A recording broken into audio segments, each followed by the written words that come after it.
अगर आप फ्लिपकार्ट पे अपने स्मार्टफोन को एक्सचेंज करवाना चाह रहे हो तो ये वीडियो देख लीजिए, काहे कि आप ही लोग के हित में बनाए हैं। देखिए रिसेंटली मैंने एक वीडियो बनाया था जहां पे मैंने आपको दिखाया था कि अगर आप फ्लिपकार्ट में अपना मोबाइल फोन को जो है एक्सचेंज करवाते हैं तो किस तरह का काला कांडी आपके साथ भी हो सकता है, किस तरह का जो है यहाँ पे आपके साथ खेला किया जाता है और आपका अच्छा स्मार्टफोन का ना एक अच्छा वैल्यू आपको नहीं मिल पाता। जब जो है डिलीवरी बॉय आता है तब कुछ ना कुछ करके काला कांडी करके आपका वहां पे जो है डिक्रीज कर देता है, जो वैल्यू जो है एक्सचेंज का निकल के आता है। और उसी चीज को लेके यहाँ पे मैंने एक लाइव वीडियो बनाया था जहां पे मैंने लाइव मोबाइल को एक्सचेंज करके दिखाया था कि किस तरह से जो है आपके साथ खेला होता है, किस तरह से डिलीवरी बॉय के साथ आपको बातचीत करना और वो क्या क्या चीजें आपके साथ कर सकता है। बहुत सारी अंदर की चीजें जो है मैंने उनसे जो है बात के थ्रू निकालने की कोशिश की थी, जिससे आपको यहाँ पे अच्छे से आइडिया हो जाए कि भाई अगर आप एक्सचेंज करवाते हैं मोबाइल फोन को तो जो डिलीवरी वाले भैया आएंगे ना उसको किस तरह से हैंडल करना। तो बस उस वीडियो को अगर आपने नहीं देखा तो उस वीडियो को जरूर से जाके चेकआउट कीजिएगा अगर आप स्मार्टफोन को एक्सचेंज करवाना चाह रहे हैं, ताकि आपको भी अच्छे से आइडिया लग जाए यहाँ पे, ठीक है। और वैसे उसी वीडियो के नीचे मुझे बहुत सारे ऐसे कमेंट्स भी देखने को मिले थे जहां पे लोगों का ये कंप्लेन था कि भाई यहाँ पे हमेशा जो है मोबाइल फोन का एक्सचेंज वैल्यू जो है एप्लीकेशन पे कुछ और दिखाता है, लेकिन जब डिलीवरी वाले भैया आते हैं तो कुछ ना कुछ काला कांडी करके वहां पे डिक्रीज करा दिया जाता है। यानी कि जो एक्सचेंज पॉलिसी है फ्लिपकार्ट का मोबाइल में खास करके वो उतना अच्छा नहीं है, मतलब कस्टमर को उससे बेनिफिट नहीं हो रहा है कुछ कुछ कंडीशन में। और बहुत से लोगों को यहाँ पे कंफ्यूजन भी था कि अगर इस कंडीशन में अगर हम स्मार्टफोन को एक्सचेंज कराते हैं तो क्या वैल्यू मिलेगी, और भी बहुत सारा क्वेश्चन था। तो मैंने सोचा एक डेडिकेटेड वीडियो बना के दे देता हूं ताकि अगर आप एक्सचेंज कराना चाह रहे हैं तो भाई यहाँ पे आपका प्रॉब्लम सॉल्व हो जाएगा। अभी मैं सारे क्वेश्चन का यहाँ पे आंसर दे देता हूं। अगर आपको वीडियो पसंद आता है तो जरूर से लाइक कीजिएगा ना, कलेजा में बहुत अच्छा फील होता है। सब्सक्राइब भी कर सकते हैं अगर आपको लगता है कि जेन्युइन कंटेंट आपको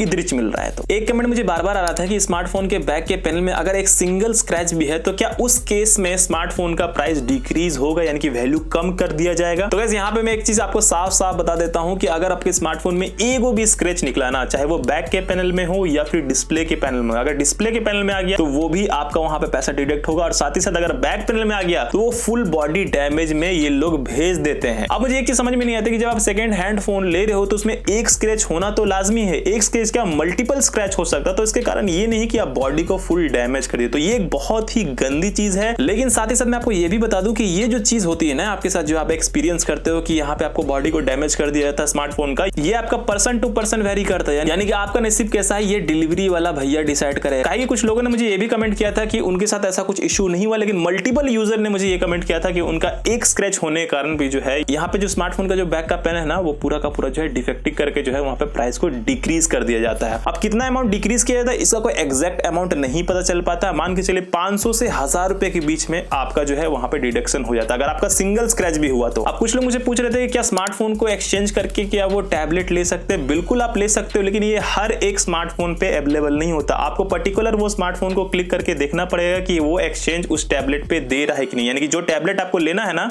वहां पे वो स्मार्टफोन का डिटेल्स आ रहा है कि नहीं। तो कुछ कुछ कंडीशन में ये मिल जाता है, कुछ कुछ कंडीशन में नहीं मिलता है। लेकिन जहां तक बात है मेरा ओपिनियन के बारे में, अगर आप स्मार्टफोन से जो है टैबलेट लेना चाहते हो तो वहां पे आपको वैल्यू जो है ना उतना अच्छा नहीं मिलता। अगर आपको वैल्यू अच्छा नहीं मिलता है तो बिल्कुल भी एक्सचेंज मत कीजिएगा। एकदम रद्दी स्मार्टफोन है तो भाई वो तो आपकी मर्जी है, आप देख लीजिए किस टाइप का कंडीशन आपका है। क्या मोबाइल फोन का बिल भी मांगता है? नहीं, बिल आपका नहीं मांगता, बिल वगैरह कुछ भी नहीं लेगा। कब ऑर्डर किए थे कब नहीं किए तो कोई मतलब नहीं है। वो आएगा चेक करेगा आपका डिस्प्ले, फ्रंट बैक कैमरा, फलाना ढिमकाना, एक तो एप्लीकेशन डाल के उसके बाद जो है यहाँ पे कंप्लीट हो जाएगा प्रोसीजर। जो भी अमाउंट डिडक्शन होगा वो आपको बता देगा कितना अमाउंट डिडक्शन हुआ है, इतना पे करना है आपको। अगर आप एक्सचेंज करवाना चाहते हो तो ठीक है, और नहीं करवाना चाहते हैं तो जो फुल अमाउंट है फोन का वो आपका लग जाएगा। बिल वगैरह नहीं मांगता मेरे भाई। अगर आपके पास अडेप्टर भी नहीं है, केबल भी नहीं है और बॉक्स भी नहीं है तो उस केस में कितना अमाउंट डिडक्ट होता है। तो देखिए यहाँ पे कोई एग्जैक्ट अमाउंट तो यहाँ पे पता नहीं चल पाता है, लेकिन इतना मान के चलिए कि भाई 500, 600, 700 के बीच में आपका यहाँ पे डिडक्शन हो जाता है। लेकिन अगर आपके पास केबल नहीं है या फिर अडेप्टर नहीं है या फिर बॉक्स नहीं है, उस केस में आप कुछ भी दे दीजिएगा ना तो आपका फुल ही अमाउंट कटेगा। यानी कि अगर आप अडेप्टर दे देते हैं तो उसका पैसा ऐसा नहीं कि वहां पे आपका एड ऑन कर देगा। नहीं मेरे भाई, अगर आप अडेप्टर नहीं दे रहे हैं, केबल नहीं दे रहे हैं, सिर्फ बॉक्स दे रहे हैं तो उस केस में भी आपका फुल ही अमाउंट कटेगा। यानी कि अगर आपको देना है ना, अगर आपको पूरा फायदा उठाना है तो बॉक्स, केबल और जो है डब्बा, तीनों चीज दीजिए तब आपका डिडक्शन नहीं होगा। अदरवाइज अगर आपके पास केबल है और अडेप्टर नहीं है तो उस केस पे आपको चार्जर देने की जरूरत नहीं बॉक्स, कुछ मत दीजिए। आपका जो डिडक्शन होना वो तो होना ही होना है। और अगर आपको फुल एक्सचेंज वैल्यू चाहिए तो सीधी सी बात है आपको तीनों चीज यहाँ पे देना पड़ेगा। अब ये क्वेश्चन बहुत ही ज्यादा इंटरेस्टिंग था कि जब वो एक्सचेंज कर रहे थे स्मार्टफोन को, यानी कि जब वो फ्लिपकार्ट पे जो है एक्सचेंज वैल्यू पता कर रहे थे तो उस केस में उनको वैल्यू तो पता चल गया, लेकिन जब डिलीवरी वाले भैया हैं तो बाय मिस्टेक जो है उनका स्मार्टफोन चालू नहीं हुआ या फिर खराब हो गया कुछ दिन पहले, तो क्या उस केस पे एक्सचेंज वैल्यू मिलेगा प्रॉपर? नहीं, आपको नहीं वैल्यू मिलेगा। जब स्मार्टफोन ही चालू आपका नहीं होगा कोई भी तरह का आपका वैल्यू नहीं मिलने वाला। काहे की सीधी सी बात है, वो आपको वेरीफाई कैसे करेगा? IMEI नंबर जो होता है जब तक वेरीफाई नहीं करेगा तो एक्सचेंज कैसे कर पाएगा? तो वहां पे आपको वैल्यू नहीं मिलने वाला है। अब जहां तक बात है ओपिनियन के बारे में कि स्मार्टफोन को एक्सचेंज करवाना चाहिए कि नहीं चाहिए, तो यहाँ पे मैं आपको सीधे लफ्जों में बता देता हूँ मेरे भाई कि अगर आपके पास रद्दी स्मार्टफोन है ना तो बिल्कुल जो है आप यहाँ पे स्मार्टफोन को एक्सचेंज करा सकते हैं। अगर आपको लगता है कि अच्छा वैल्यू आपको मिल रहा है तभी स्मार्टफोन को एक्सचेंज करवाएगा, ऐसे नहीं कि साल 1.5 साल मोबाइल फोन को चलाएं, मोबाइल फोन का कंडीशन भी अच्छा है और यहाँ पे मोबाइल फोन को एक्सचेंज करवा दिए और यहाँ पे नया स्मार्टफोन आप ले लिए। कि यहाँ पे अगर आपका सिंगल स्क्रैच भी निकल गया डिस्प्ले में भी